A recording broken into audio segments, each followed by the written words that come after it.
रही बात GTA notification, मैंने कल सुना कि शायद उसका नोटिफिकेशन आज जारी हो रहा है। मुझे उससे कोई सरोकार नहीं है, क्योंकि जीटीए न कभी हमारा विषय था, न कभी ये हमारा विषय रहेगा। और आज ममता दीदी बुलडोजर चला करके गोरखाओं के ऊपर में अन्याय करके जीटीए चुनाव कराना चाहती है, तो मैं इतना ही कह सकता हूं उनकी बुद्धि भ्रष्ट है, मुझे उसमें कोई टिप्पणी नहीं करनी है।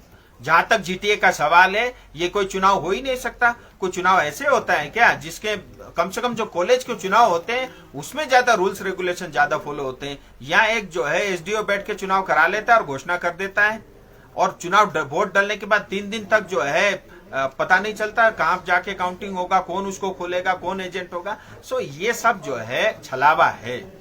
मैं इतना ही कहता हूं, जीटीए चुनाव न होकर के ये गोरखाओं को दोबारा से एक बार खरीदने के लिए ये टेंडर प्रोसेस है, और जो भी बिकने के लिए तैयार है मुझे लगता है उसके लिए इस टेंडर में भाग लेना चाहिए। जो नेता बिकने को तैयार नहीं है या जो जाति को खड्डे में नहीं डालना चाहता, मुझे लगता है उसको विरोध में खड़ा होना चाहिए। और भले ही हमारा शत्रु हो, हमारा मित्र हो, कोई भी हो, जाति के साथ गोरखाओं के साथ खड़ा रहेगा, मैं उसके साथ खड़ा रहूंगा। मैं आपके माध्यम से राज्य सरकार से भी दोबारा निवेदन करता हूं, आपको 10 बार सोचना चाहिए। अगर आप ईमानदार हो, आप पंचायत चुनाव कराओ, किसने रोका है? आप महकमा परिषद करा सकते हो, लेकिन दार्जिलिंग में पंचायत चुनाव नहीं कराना चाहते। और अब तक 2000 से लेकर के 22 तक 2200 करोड़ रुपए का घाटा और विकास के काम नहीं हुए हैं। अगर उतनी चिंता आपको विकास के, आप चुनाव कराओ ना, पंचायत का चुनाव। किसने मना किया है? हम भाग लेंगे उसमें, हम भी चुनाव लड़ेंगे, सारी जनता उसमें चुनाव लड़ेगी। लेकिन अगर 3 लोगों को नेता बनाने के लिए आप चुनाव कराओगे, कानून के तहत या सड़क पे उतर करके जो भी विरोध करना होगा मैं करूंगा। क्योंकि इस बार मैं जिम्मेदारी के साथ कह रहा हूं, गोरखाओं को खड्डे में डालने का जो प्रयास हो रहा है, एटलीस्ट मैं सांसद रहते हुए, मैं जीवित रहते हुए ये काम मैं होने दे दूंगा। मैं आपके माध्यम से स्पष्ट कहता हूं। दूसरी बात, मैं आपके माध्यम से केंद्र सरकार से भी निवेदन करता हूं। हालांकि मैं अपने तौर पे बात कर रहा हूं, मुझे लगता है अब किसी भी समाधान के लिए जो देरी हो रही है ये भी उचित नहीं है। और मैं तो इसको इस तरह से भी देखता हूं, अच्छा हुआ हम सब सो रहे थे, अच्छा हुआ था पहाड़ के नेता बहुत सारे सो रहे थे, और आज एकाएक ममता दीदी के कारण सब लोग जग गए हैं। मुझे लगता है आने वाले समय में गोरखाओं का भविष्य उज्जवल है, सुनिश्चित मैं करूंगा। केंद्र सरकार भी तो कुछ नहीं दे रहा है अभी तक। देखिए, ये बात आपकी ठीक है कि देरी हो रही है, इसमें कोई दो राय नहीं है। लेकिन गोरखाओं की एक ही मांग है, अलग राज्य है गोरखालैंड। इतना सरल भी नहीं है। और आप ये भी जानते हो कि एक वार्ता स्टार्ट हो चुकी है, और ये सब फैसले एक वार्ता में नहीं होता। हमने स्टेट को भी पूरा अपॉर्चुनिटी दिया है, आगे भी उनको मिलेगा। मुझे लगता है उस वार्ता में भाग लें। और जहां तक जीटीए का सवाल है, जब 5 साल तक बगैर चुनाव के, कभी चमचों को रख के, कभी जो है एडमिनिस्ट्रेटर को रख के आप चला सकते हो, चला लो 3 महीने 6 महीने, और मुझे लगता है उससे कोई फर्क नहीं पड़ता। लेकिन अगर आज चुनाव कराते हो, तो इससे आने वाले समय में गोरखा जाति समाज और क्षेत्र में रहने वाले तमाम लोग हैं, उनके भविष्य खतरे में जाती है, ऐसा मैं स्पष्ट रूप से देख रहा हूं। जहां तक केंद्र सरकार का सवाल है, 2 जो मुद्दे हैं, रोज उसका रिव्यू होता है। मैं आज आपके माध्यम से यही कह सकता हूं कि जो है केंद्र सरकार अपनी तरफ से जो कर सकती है, हमारी पूरी तैयारी है। हम चाहते हैं स्टेट अपनी बात रखती है, ठीक है, नहीं रखती है, हमें जो करना होगा हम करेंगे। आपको लगता है जीटीए गोरखालैंड के लिए बाधा है? देखिए, जीटीए गोरखालैंड का बात, जीटीए भैया एक डब्बा है जो आप देखो, जीटीए से क्या हुआ? आप लोग कुछ नहीं देते उस टाइम तो जीटीए चलने से क्या अच्छा, नुकसान इसका मतलब मैं कुछ नहीं दे रहा हूँ, जो अन्याय हो रहा है मैं होने दूं? मैं इसलिए सांसद बना हूँ? मैं इतना बेवकूफ तो नहीं हूँ। पहाड़ में डेवलपमेंट होने अच्छा बताओ, जीटीए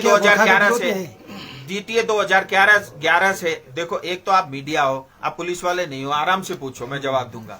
2011 से 2022 10 साल क्या विकास हुआ बता दो? कोई 1 रुपए का विकास बता दो मुझे। हुआ है विकास तो दो, दिखाओ, मैं चुनाव लड़ूंगा। अगर आपने किसी टीचर को परमानेंट किया है, आप जीटीए चुनाव लड़ो, आप विकास करो, मैं आपका साथ दूंगा, मैं आपके साथ खड़ा रहूंगा। लेकिन न ये हमारी एस्पिरेशन को पूरा करता है, न हमारी सपनों को पूरा करता है, न ये गोरखालैंड को पूरा करता है, न इसके पास कोई पावर है, न ये रूल बना सकता है, न कानून बना सकता है, न ये संवैधानिक है। ये गैर संवैधानिक संस्था है जो मतलब किसी एनजीओ से भी थर्ड क्लास पावर इसके पास है, न इनके पास कोई पावर है। तो भैया कुल मिला के 45 सभासद को नौकरी मिलता है 5 साल के लिए, एग्जीक्यूटिव मेंबर और उनको चेयरमैन को नौकरी मिलती है। तो मतलब 60 लोगों की खुशी के लिए हम संपूर्ण समाज को बस खड्डे में डाल दे, पहली बात। दूसरी बात, आप ये बताइए जीटीए को फंड कितना मिलता है और वो फंड जाता कहाँ है? इतना करप्शन होता है, इतनी धांधली होते हैं, हर चीज के लिए लोगों को नेता का पैर छूना पड़ता है। टीचर के लिए उसके पार्टी ज्वाइन करके उसके पीछे झंडा लेके घूमना पड़ता है। भैया ये भारत तो हम नहीं चाहते। ये जो है हम स्थिति तो दार्जिलिंग की नहीं चाहते। दार्जिलिंग के हिंदुस्तान का गर्व था, गर्व है, आने वाले समय में भी रहेगा। और ममता दीदी आप बुलडोजर चलाओगे, हम चलने नहीं देंगे। जो कर सकते हो, जो उखाड़ सकते हो उखाड़ के देखो। जी, पहाड़ का हालत यहाँ पहुंचने में सेंट्रल गवर्नमेंट का गलती नहीं है? देखिए, मैं आपने बहुत जिम्मेदारी वाला प्रश्न पूछा है। हम सब केंद्र सरकार को दोष देते हैं। मैं इतना मानता हूं कि जो केंद्र सरकार ने करना था उसमें देरी हुई, इसमें कोई दो मत नहीं है। लेकिन ये बताओ, जीटीए चुनाव कराती है तो इसमें केंद्र सरकार कहां से दोष हुआ? 11 लोगों को मारने का काम राज्य सरकार करती है तो इसमें केंद्र सरकार दोष कहां हुआ? और ममता दीदी डिक्टेटरशिप करती है, इसमें केंद्र सरकार दोषी? भैया केंद्र सरकार के गृह मंत्री तो बारंबार ये कह रहे हैं कि जीटीए चुनाव गोरखाओं का समाधान नहीं हो सकता। मुझे लगता है समझने वालों के लिए इशारा का भी ना समझे, मंदबुद्धि है, मैं उसका कुछ कर नहीं सकता। नहीं, जिस प्रकार की स्थितियां बन रही, जैसे विमल गुरुंग जी आज से भूख हड़ताल के उत्तर से कल इधर में रैली है, जॉइंट रैली है, तो जिस प्रकार की स्थिति अभी बन रही, कहीं ना कहीं लगता है कि केंद्र सरकार की जिस तरह से देरी हो रहा है, इसकी वजह से पहाड़ में ये सब। I fully agree. आपके सवाल का मैं बहुत सम्मान करता हूँ, लेकिन फिर मैं आपको कहना चाहता हूं, देखिए केंद्र सरकार या मैं जिस समाधान की बात कर रहा हूं वो जीटीए नहीं है, या गोरखा वो जो पहले पुराना चलता था, क्या नाम, काउंसिल नहीं है, ठीक है, हिल काउंसिल नहीं है, जीटीए नहीं है, कोई व्यवस्था नहीं है। कुछ ठोस है, कुछ बड़ा है, समय लगता है, पार्लियामेंट में पास होना है, कानून बनना है, खैर उस पर अभी मत जाइए। लेकिन मैं ये कह रहा हूं कि ठीक है ममता दीदी, आप आइए, आप क्या दे सकते हो नहीं दे सकते आप बात रखिए, आप नहीं रखोगे तो भी हम तो करेंगे। लेकिन ये जीटीए ऐसा है, मान लीजिए मैं एक उदाहरण के लिए बोलता हूं, जीटीए चुनाव होता है, देखो जनता तो खुश नहीं है, 1-2 पॉलिटिकल पार्टी छोड़ के कोई नहीं चाहता, आप बुलडोज करके चुनाव कराते हो। कल ममता दीदी ये कहना चाहती है कि दार्जिलिंग शांत है। अरे भैया तुमने शमशान घाट बना के रखा है, क्या खाट शांत है? मुझे लगता है ममता दीदी की चाल इतनी है, किसी तरह जीटीए चुनाव कराओ, अपने पक्ष के नेताओं को बिठाओ, केंद्र को और देश भर में ये कहो कि जो है जीटीए चुनाव के माध्यम से मैंने जीत लिया। और मैं फिर कहता हूं, जैसे हिंदुस्तान के लिए जितना सेंसिटिव जम्मू कश्मीर है, उतना ही सेंसिटिव हमारे लिए दार्जिलिंग है, राष्ट्रीय सुरक्षा की दृष्टि से भी, और बहुत सारी अन्य बातें हैं जो मैं आपके सामने शायद नहीं कह सकता, उन सब माध्यम मतलब चीजों की वजह से भी। सो हम सब की जिम्मेदारी, मैं इसलिए नहीं बकबक कर रहा हूं क्योंकि मैं सिर्फ गोरखा हूं, मैं इसलिए भी करता हूं कि एक आम हिंदुस्तानी होने के नाते ये मेरा कर्तव्य बनता है, एक सांसद होने के नाते मेरा कर्तव्य बनता है, मेरे जाति के प्रति भी मेरा फर्ज है, मेरे देश के प्रति भी मेरा फर्ज है, मेरी पार्टी के प्रति भी मेरा फर्ज है, वो मैं निभा रहा हूं और निभाऊंगा। लेकिन जो अन्याय आपने किया अब नहीं चलेगा, हम नहीं सहेंगे, कहीं नहीं सहेंगे, ये बात मैं स्पष्ट कहना चाहता हूँ। फिर भी इलेक्शन होगा तो बीजेपी पार्टिसिपेट करेगा? देखिए हम प्रयास करेंगे, अभी भी हमारे पास ऑप्शन अभी भी अवेलेबल है, कोर्ट के माध्यम से, हाई कोर्ट के माध्यम से, सुप्रीम कोर्ट के माध्यम से, केंद्र सरकार के माध्यम से, बाकी अलायंस पॉलिटिकल पार्टी के साथियों के माध्यम से। मैं आज या कल स्वयं भी ममता दीदी को पत्र लिखूंगा। मैं चाहूंगा कि ये जो अन्याय एक बार दोबारा गोरखाओं पर होने वाला है, इस पे रोक लगा दिया जाए। नहीं लगाती तो फिर क्या करना होगा हम करेंगे, लेकिन इतना स्पष्ट है कि ये एक सोची समझी साजिश है जो नाकाम होगी। और मैं तो एक बात अभी कार्यक्रम में भी मैं यही कह रहा था, जो वातावरण बना है, जिस तरह की चीजें आगे बढ़ रही है, मुझे लगता है ये हमारे लिए सुखद भी हो सकता है, हम इसको एक अपॉर्चुनिटी की तरह भी देख सकते हैं। मैं बहुत सकारात्मक सोचने वाला व्यक्ति हूँ, मैं इसलिए भी ऐसा शायद सोच रहा हूँ। लेकिन ये एक अवसर के रूप में भी इस समय का हम उपयोग कर सकते हैं। मैं आपके माध्यम से तमाम जनता पॉलिटिकल पार्टी से यही कहना चाहता हूं, आप अनशन करिए, आप कार्यक्रम करिए, लेकिन मतलब दार्जिलिंग का स्थिति और माहौल बिगड़ना नहीं चाहिए। लॉ एंड ऑर्डर की सिचुएशन बनी रहनी चाहिए।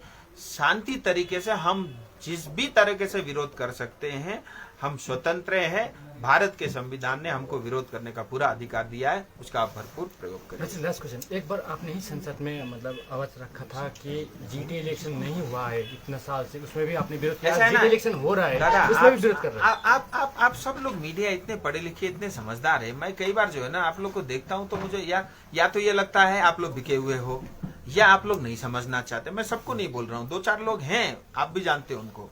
प्रश्न ही ऐसे करते, अरे भैया मेरा वक्तव्य उठा के देख लो। मैं क्या कह रहा हूं कि इतने साल से आपने जीटीए का चुनाव नहीं कराया, इतने साल से आपने पंचायत नहीं कराया। मैं वो तथ्य रख रहा हूं जिससे गोरखालैंड का मार्ग प्रशस्त हो। आप समझते क्यों नहीं हो? मैं बोल रहा हूं जीटीए का चुनाव नहीं, पंचायत का चुनाव नहीं, और कोई व्यवस्था नहीं, तो मार्ग प्रशस्त हो गोरखालैंड के लेकर के मैं इसलिए उठाता हूं। आप ये कहते हो चुनाव नहीं हुआ तो मैं चुनाव कराओ थोड़ी ना बोला मैंने, कभी कहा है क्या? नहीं कहा है। तो मुझे लगता है हमको ये समझने की आवश्यकता है। आप सब लोग बहुत समझदार हैं, आपका बड़ा योगदान है। आने वाले दिनों में तेजी से हर दिन गतिविधियां बदलेंगी। मीडिया का मुझे लगता है बहुत बड़ी भूमिका रहेगी।